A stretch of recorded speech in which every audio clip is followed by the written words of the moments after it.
ಎಲ್ಲರಿಗೂ ಸಹಿತ ಮತ್ತು ಆದಿತ್ಯವಾರದ ಶುಭಾಶಯಗಳು. ಇವತ್ತಿನ ದಿನ 5ನೇ ಶ್ಲೋಕದಿಂದ ಅರ್ಥಕ್ಕೆ ಹೇಳ್ತಾ ಬರ್ತೀನಿ. ಅಂದರೆ 5ನೇ ಶ್ಲೋಕ ಆದಿತ್ಯ ಹೃದಯ. ಹಾಗೆ ಆದಿತ್ಯ ಹೃದಯಂ ಪುಣ್ಯಂ ಸರ್ವಶತ್ರು ವಿನಾಶನಂ ಜಯಾಮಹಂ ಜಪೇ ನಿತ್ಯಂ ಅಕ್ಷಯಂ ಪರಮಂ ಶಿವಂ ಸರ್ವಮಂಗಲ ಮಾಂಗಲ್ಯ. ಈ ಶ್ಲೋಕದ ತನಕ ಅರ್ಥವನ್ನು ಹೇಳಿದ್ದೆ.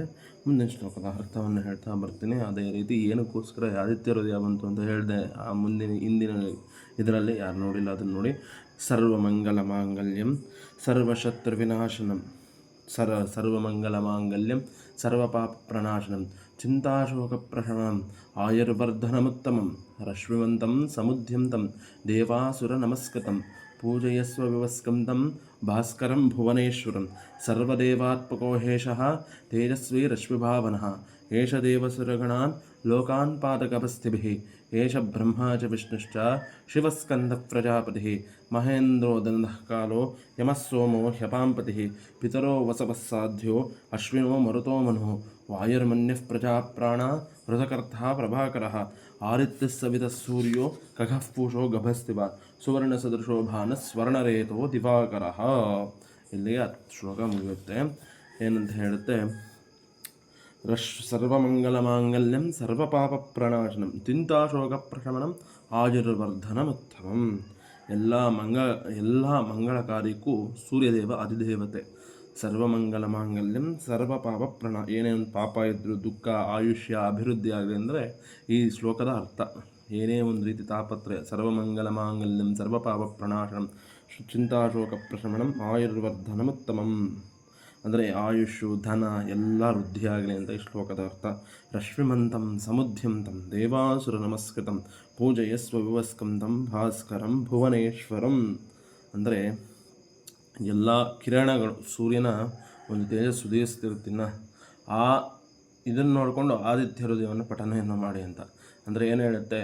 ಸೂರ್ಯ ಹುಟ್ಟಬೇಕಾರಾಗಲಿ ಮುಳುಗಬೇಕಾರಾಗಲಿ ನೋಡಬಾರ್ದು, ಯಾರೇ ನೋಡಬಾರ್ದು. ನೀವು ಹೋಗಿ ಆ ಸೂರ್ಯ ಹುಟ್ಟಬೇಕಾದ್ರೆ ಏನು ಮಾಡ್ತೀರ? ಫೋಟೋ ತೆಗಿತೀರಿ ಎಲ್ಲಾದರೂ ಸಮುದ್ರ ಬೀಚಿದ ಕಡೆ.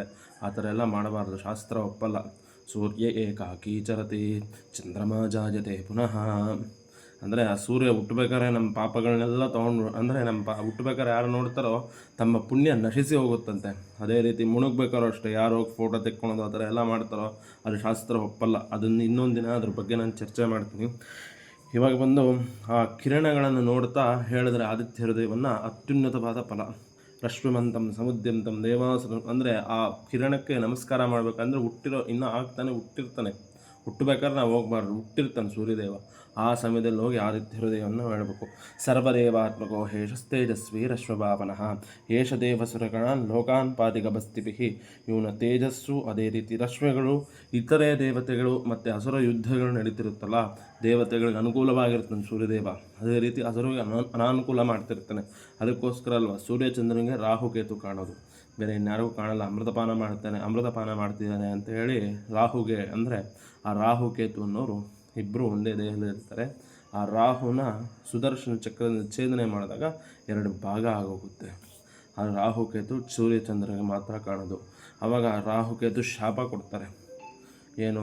ನಾನು ಅಮೃತವನ್ನು ಭಕ್ಷಿಸ್ಬೇಕಾದ್ರೆ ಹೇಳಿರೋದಕ್ಕೆ ಕಾರಣಕ್ಕೆ ನಿನ್ನ ಅಂದರೆ ನಿನ್ನನ್ನು ನಾನು ನುಂಗ್ತೀನಿ. ಅದಕ್ಕೋಸ್ಕರ ಈ ಯಾವುದು ಗ್ರಹಣ ಕಾಲದಲ್ಲಿ ಬಂದು ನುಂಗ್ತಾನೆ ರಾಹು, ಆಯಿತಾ, ಸೂರ್ಯದೇವನ. ಅದೇ ರೀತಿ ಏಷ ಬ್ರಹ್ಮ ಚ ವಿಷ್ಣುಶ್ಚ ಶಿವಸ್ಕಂದ ಪ್ರಜಾಪತಿ ಮಹೇಂದ್ರೋದನ ಕಾಲೋ ಯಮಃ ಸೋಮೋ ಹ್ಯಪಾಂಪತಿ. ಅಂದರೆ ಈ ಶ್ಲೋಕದ ಅರ್ಥ ಅತ್ಯುನ್ನತವಾಗಿದೆ. ಎಲ್ಲ ಶ್ಲೋಕಕ್ಕಿಂತ ಈ ಶ್ಲೋಕ ಅರ್ಥ ಚೆನ್ನಾಗಿದೆ. ಏಷ ಬ್ರಹ್ಮ ಚ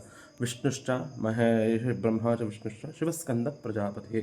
ನೀನೇ ಶಿವ, ನೀನೇ ಸುಬ್ರಹ್ಮಣ್ಯ, ನೀನೇ ಸ್ಕಂದ, ಎಲ್ಲ ನೀನೇ ದೇವರೇ ಅಂತ ಹೇಳುತ್ತೆ. ಮಹೇಂದ್ರೋದನದ ಕಾಲೋ ಯಮಃ ಸೋಮೋ ಹ್ಯಪಾಂಪತಿ. ನೀನೇ ಎಲ್ಲ, ಅಂದರೆ ನೀನೇ ಕುಬೇರ, ನೀನೇ ಇಂದ್ರ. ಅಂದರೆ ನಾ ದೇವತೆಗಳು ನೋಡೋದಕ್ಕಾಗಲ್ಲ.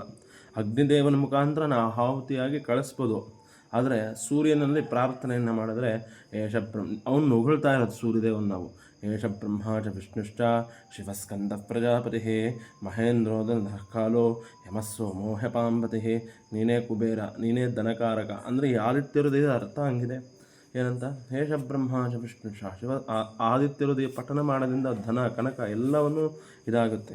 ಅದಾದಮೇಲೆ ಪಿತರೋ ವಸವಸ್ಸಾದ್ಯೋ ಅಶ್ವಿನೋ ಮರುತೋ ಮನು ವಾಯುರ್ಮನ್ಯಃ ಪ್ರಜಾಪ್ರಾಣ ಋತುಕರ್ತ ಪ್ರಭಾಕರ. ಪಿತರೋ ಬಸವ ಸಾಧ್ಯ ಅಂದರೆ ನಮ್ಮ ಪಿತೃಗಳು ಇಲ್ಲಿಂದ ಹೋದ್ಮೇಲೆ ನಾವು ಅವ್ರನ್ನ ನೋಡೋದ ಕಾಲ ಆಯಿತಾ. ಆದಿತ್ಯನ ಮುಖಾಂತರದಿಂದ ಅವ್ರನ್ನ ಪ್ರಾರ್ಥನೆ, ನಮ್ಮ ಪಿತೃದೇವತೆಗಳು ನೀನೇ, ಹೊಸಗಳು ನೀನೇ, ಅದೇ ರೀತಿ ಅಶ್ವಿನಿ ದೇವತೆಗಳು ನೀನೇ, ಮರುದೇವತೆಗಳು ನೀನೇ, ಎಲ್ಲನೂ ನೀನೇ ಆಗಿದೆಯಾ ಅಂತ ಮುಖ್ಯ ಪ್ರಾಣಿಗಳಿಗೆ ನೀನೇ ಜೀವದಾತ. ಸೂರ್ಯ ಹುಟ್ಟಲಿಲ್ಲ ಅಂದರೆ ಯಾವ ಪ್ರಾಣಿನೂ ಬದುಕಲ್ಲ. ಆದಿತ್ಯ ಸವಿತ ಸೂರ್ಯೋ ಖಗಃಪೂಷೋ ಗಭಸ್ತಿವ ಸುವರ್ಣ ಸದೃಶೋ ಭಾನ ಸ್ವರ್ಣರೇತೋ ದಿವಾಕರ. ಈ ಶ್ಲೋಕದ ಅರ್ಥ ಮುಂದಿನ ಒಂದು ವಿಡಿಯೋದಲ್ಲಿ ಹೇಳ್ತೀನಿ. ಅದೇ ರೀತಿ ಆದಿತ್ಯವಾರದ ಶುಭಾಶಯಗಳು.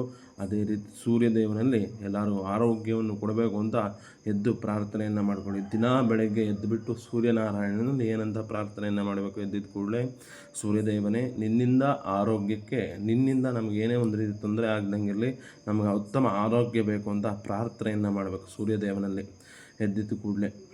ಆಯಿತಾ. ಎಲ್ಲರೂ ಆದಿತ್ಯವಾರದ ಶುಭಾಶಯಗಳು.